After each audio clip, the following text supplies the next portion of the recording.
तो सुने मेरे भाइयों, हमने तुमको बख्शा और कयामत तक जो तुम्हारे मजहब पर होगा यानी तुम्हारी तकलीद करेगा उसको भी बख्श दिया।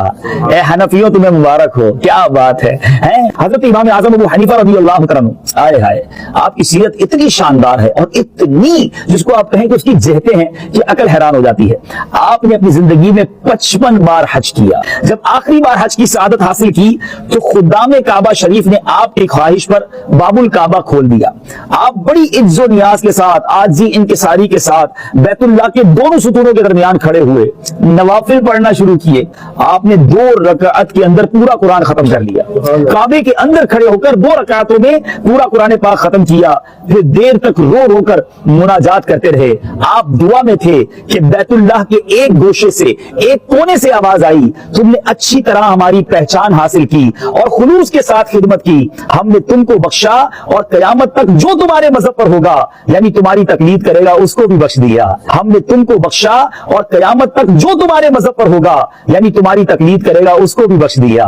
ए हनफियों तुम्हें मुबारक हो, क्या बात है? सदके जरूर हम पर भी करम फरमाएगा। ए मेरे बीच इस्लामी भाइयों, कितने खुशनसीब हैं जो हनफी हैं, जिनके हाथों में इमाम आजम अबू हनीफा रज़ियल्लाहु तआला अन्हु का दामन करम आया है। इमाम आजम अबू हनीफा रज़ियल्लाहु तआला अन्हु पर नबी पाक अलैहिस्सलाम का कैसा लुत्फ व करम था कि मदीना मुनव्वरा में जब सरकार दो आलम सल्लल्लाहु अलैहि वसल्लम के दरबार में इमाम आजम हाजिर हुए और यूं सलाम अर्ज किया, अस्सलामु अलैका या सय्यदल मुरसलीन, तो रोज़ा अनवर से जवाब की आवाज आई, व अलैकस्सलाम या इमामल मुस्लिमीन। सुभान अल्लाह, काबे से भी निदा आ रही है, वहां से भी बशारत मिल रही है और रोज़ा अनवर से भी सलाम का जवाब आ रहा है। सुभान अल्लाह।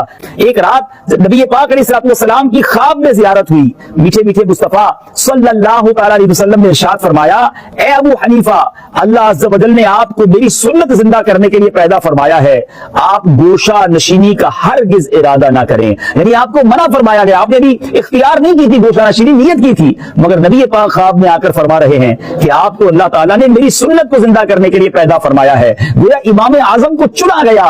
मीठे मीठे इस्लामी भाइयों, हनफी तो हम हैं, मगर ये कैसे लोग थे कि पूरा दिन तदरीस और इल्म में मसरूफ और रात अल्लाह की इबादत में मसरूफ। अल्लाह गनी। मीठे इस्लामी भाइयों, इमाम आजम के बारे में आता है कि आपने मुसलसल 30 साल रोजे रखे, 30 साल तक एक रकात में कुरान पाक खत्म करते रहे, 40 बल्कि 45 साल तक इशा के वजू से फजर की नमाज अदा की। जिस मकाम पर आपकी वफात हुई, जरा गौर कीजिएगा, जिस मकाम पर इमाम आजम का इंतकाल हुआ उस मकाम पर आपने 7000 बार कुरान पाक खत्म किया। हज़रत सैयदना अब्दुल्लाह बिन मुबारक के सामने इमाम आजम पर किसी ने एतराज किया तो आपने फरमाया, क्या तुम ऐसे शख्स पर एतराज करते हो जिसने 45 साल तक 5 नमाजें एक ही वजू से अदा की और वो एक रकात में पूरा कुरान करीम खत्म कर लेते थे, और मेरे पास जो फिक्र है वो मैंने इन्हीं से सीखा है।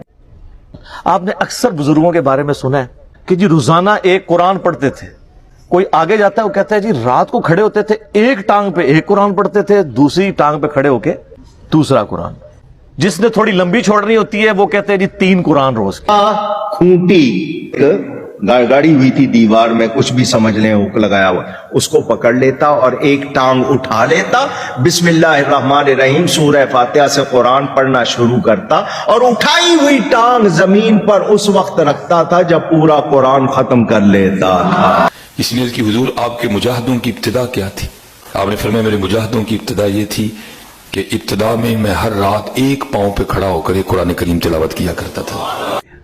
8 कुरान वाला वर्जन भी है। सर फजाइल अमाल उठाएं, ये मैं यानी कोई जुबानी कलामी बातें नहीं कर रहा हूं, ये वो टेक्स्ट बुक है जिसके बारे में दावा किया जाता है कुरान के बाद सबसे ज्यादा दुनिया में पढ़ी जाने वाली किताब है फजाइल अमाल।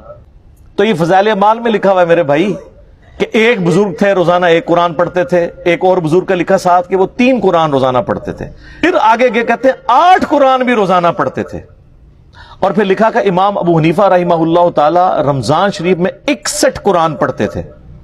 61 की गिनती वो कहते हैं एक कुरान दिन में एक रात में, कितने हो गए? 60, और एक तरावीश भी। हाँ जी, एक 8 था, फिर ताक करना था ना उन्होंने। तो 12 लोग कहते हैं 61 कुरान इमाम हनीफा रहिमहुल्लाह। ये फज़ाइल माल में लिखा हुआ है। ये बाबों का तारुफ है कुरान के हवाले से और एक किताबों का तारुफ है। सर जामिया तिर्मिज़ी में हदीस मौजूद है, अल्लाह के महबूब सल्लल्लाहु अलैहि वसल्लम ने फरमाया, जिस शख्स ने 3 दिन से कम में कुरान कंप्लीट किया, मुकम्मल किया, उसने कुरान के फहम में से कुछ भी हासिल नहीं किया। یہ ان کو کہہ رہے ہیں جن کو عربی آتی تھی، تو انہوں نے عربی آندھی بھی کوئی نہیں. جن کو عربی آتی ہے ان کو کہا جا رہا ہے 3 دن سے کم میں قرآن مکمل کیا تو فہم اس کا حاصل ہی نہ کیا. تو یہ جو 8 قرآن روزانہ کر رہے ہیں، یہ کس سنت پہ عمل کر رہے ہیں؟ اپنی وشفل تھنکنگز میں سرگرداں ہیں. اور اس سے بھی مزے کی بات، صحیح مسلم میں حدیث ہے، نبی علیہ السلام نے صحابہ کرام سے فرمایا، یہ حدیث بخاری میں بھی ہے لیکن مسلم میں ڈیٹیل ہے، بخاری مسلم دونوں میں ہے، کہ بھلا بتاؤ تم میں سے کسی شخص کی استطاعت ہے کہ وہ ایک رات میں 1/3 قرآن پڑھ لے، یعنی 10 پارے. آج کی ڈیٹ میں پارے اس زمانے میں تو نہیں تھے. تو صحابہ کرام نے کہا کہ یا رسول اللہ کس کی استطاعت ہوگی کہ وہ رات میں 1/3 قرآن پڑھ لے؟ ہائے ہائے ہائے ہائے ہائے. سر ہے استطاعت، فضائل مال میں 8 والے بھی آ جائے، لیکن صحابہ کرام تو بزرگ نہیں تھے نا، آپ کو پتا ہے، وہ تو کامل ایمان مومنین تھے. یہ کہانیوں والے ہیں، وہ کامل الایمان اے کہانی باز.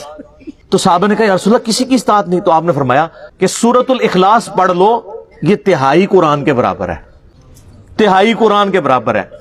اپنے نظریات کے اعتبار سے بھی، کیونکہ قرآن حکیم کا 1/3 عقیدہ توحید ہے، اور چونکہ سورہ اخلاص توحید کی جڑ ہے، اس اعتبار سے بھی تعلیمات میں بھی یہ 1/3 ہے قرآن کا، اور فضیلت میں بھی. اچھا اگر یہ کہتے ہیں نا کہ ہمارے بزرگ جو 8 قرآن پڑھتے تھے وہ 24 بار پڑھتے سن سورہ اخلاص، پھر تو ٹھیک ہے. 8 × 3 = 24. 24 ٹائمز اگر سورہ اخلاص کو پڑھ لے اور 8 قرآن روزانہ کے، اگر یہ کہتے ہیں پھر تو ٹھیک ہے. لیکن آپ کو بھی پتا ہے کہ انہوں نے یہ نہیں کہا ہوا، کیونکہ اس پہ پوری رات ایک ٹانگ پہ کھڑا نہیں ہونا پڑتا. سورہ اخلاص اگر کسی نے پڑھنی ہے 3 دفعہ کتنا ٹائم لگتا ہے. اور آپ کو ایک اوریجنل مدنی لطیفہ سناتے ہیں. یہاں پہ جیلم ہمارے شہر کے اندر تبلیغی مرکز ہے. کبھی کبھار میں زور کی نماز میں وہاں چلا جاتا ہوں، تو زور کی نماز کے بعد نا فضائل اعمال کی تعلیم ہوتی ہے. اب وہ عالم دین ہے جو وہ فضائل اعمال پڑھ کے سنا رہے ہوتے ہیں، اور سامنے مدرسے کے بچے بھی ہوتے ہیں. تو میں نے اپنے بچوں کو پابند کیا کہ تم نے بھی سن لیا کرو تعلیم نا. اب میرا ایک بچہ ماشاءاللہ 10 سال کا ہے اور ایک آلموسٹ 11 سال کا. تو یہ میں 5-6 مہینے پہلے کی بات کر رہا ہوں. تو ہم درس سن رہے ہیں نا، تو یہی والا جناب وہ فضائل قرآن والا آ گیا جی، ایک بزرگ 3 قرآن روزانہ، ایک 8 قرآن، اور یہ 61 قرآن. اب میں جب بیٹھا ہوا درس سن رہا نا، تو میں بچوں کی طرف دیکھ رہا، میں نے کہا کہیں یہ بھی وہی تو نہیں سوچ رہے جو میں سوچ رہا ہوں. خیر بعد میں ہم جب موٹر بائک پہ بیٹھے، میں گھر آنے لگا تو میرا بچہ مجھے کہتا ہے، احمد کہتا ہے بابا یہ باقی باتیں تو ٹھیک تھی، ایک بندہ روزانہ 3-8 قرآن کیسے پڑھ سکتا ہے؟ تو میں نے کہا بیٹا یہ کہانی تھی، اس کو چھوڑ دو، باقی باتیں لے لو. لیکن میں یہ سوچ رہا تھا کہ 80 لوگ اس عمر ہی ٹگے سا ڈنگر، کیونکہ ہماری تربیت نہیں ہوئی تھی. اور آج کل کے بچے سوچتے ہیں، کیوں سوچتا ہے؟ اس نے قرآن کئی دفعہ مکمل کیا، اسے پتہ ہے یہ اتنی موٹی کتاب ہے، یہ 8 دفعہ روزانہ کیسے پڑھی جا سکتی ہے. آپ لاکھ کسی کو کہتے رہے جناب انج کر کے پڑھ لی، انج کر کے پڑھ لی، کیسے منوائیں گے؟ اور میں نے تو احادیث سے ثابت کر دیا کہ صحابہ کرام علیہم رضوان بھی کہہ رہے ہیں کہ کس کی ہمت ہے کہ رات میں 1/3 قرآن پڑھ لے. تو نبی علیہ السلام نے وظیفہ دیا ہے سورہ اخلاص کا. تو ہم تو یعنی یہ ساری مثالیں آپ کے سامنے اس لیے رکھتے ہیں کہ آپ کم از کم مرنے سے پہلے اے مسلمان کر لے اس پہ غور. کتابوں کا خدا اور ہے، بابوں کا خدا اور.